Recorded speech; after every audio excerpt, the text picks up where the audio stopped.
Boy, this was a big topic for everybody at home. So we're going to dive into the inbox tonight. So many of you wrote in sharing your experiences with internet access. Phyllis said, "I'm fortunate so far to be able to afford the service. However, it is becoming increasingly difficult to pay for it." Deborah wrote in and said, "For me, it's expensive, but at least it's available."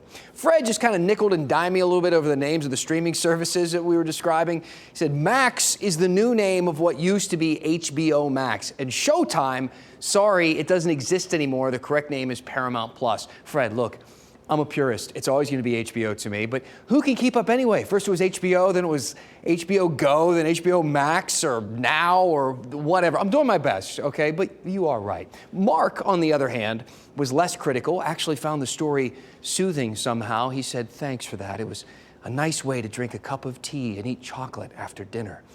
Mark seems to have things figured out. But here's one that got us thinking. Kathy writes in and says, "I'm wondering if the EBT discount for the public is still in place, or has that program been discontinued?" So I got some answers for you. Pretty much all of the big internet providers have discount programs. A handful, they say people receiving SNAP actually qualify for lower prices. Xfinity, Verizon, AT&T, all of them have this. Other programs actually make the list too. So if you're on national school lunch programs or Social Security, the community eligibility provision, Medicaid, or WIC, there may be some discounts out there for you. It all depends on where you live.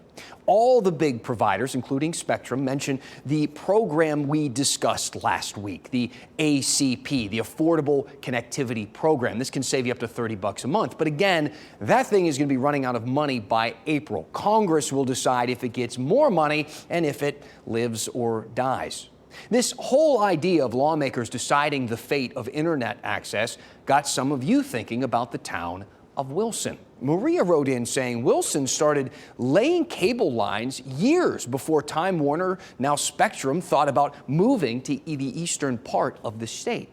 Yes, Senator Thom Tillis brought a bill to the legislature that essentially said that those communities could not expand their services beyond their counties. Maria, thank you for this email. You are onto something. Wilson is an oasis of affordable broadband access because the county actually has its own municipal broadband provider called Greenlight.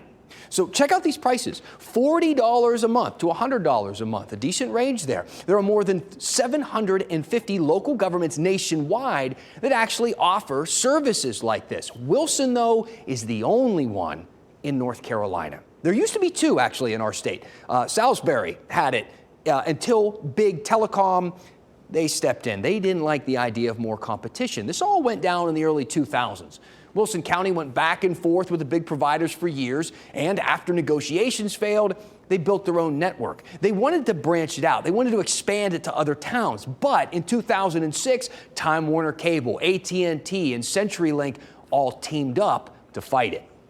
It's an issue of fair competition and local government not using their taxing and borrowing authority in a way that gives them a competitive advantage against private business. This isn't just David versus Goliath. This is David versus Goliath and all his cousins. Well, David and Goliath, Goliath and all the cousins, they lobbied lawmakers. In 2011, they got their way. Republicans won the majority in both the state Senate and the House, and at the time, Thom Tillis was the Speaker of the House. They passed HB 129. That was known as the Level Playing Field of Local Government Competition Bill.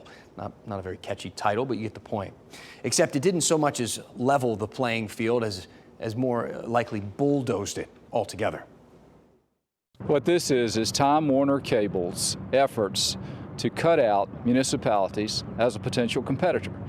And it is a monopolistic bill from word go. We still have people who are largely underserved throughout many areas in our state.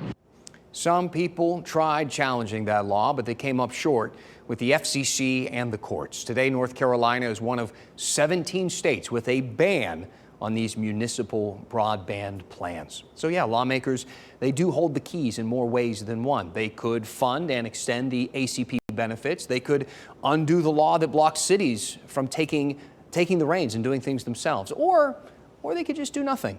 We'll see. All of it's just another reason why understanding local news and local politics is so important. Keep on sharing your feedback on this subject or any other. We read through all of your emails. Please reach out, dan@WRAL.com. Let me know what else you want to talk about right here at 7 o'clock. And of course, we will go in depth. And just in case you can't get enough, or you'd rather, catch my stories, the in-depths on the go, you can now listen to them as a podcast. Find WRAL In-Depth with Dan Haggerty in the Apple Podcast or on Spotify. Look at that nice suit I'm wearing. Boy, I look very official in that picture. You can find it alongside all of the other podcasts on WRAL.com. All you got to do is search for podcast. Ashley. See, now you can take Dan with you on your dog walks, maybe in the car with you, wherever you want to go.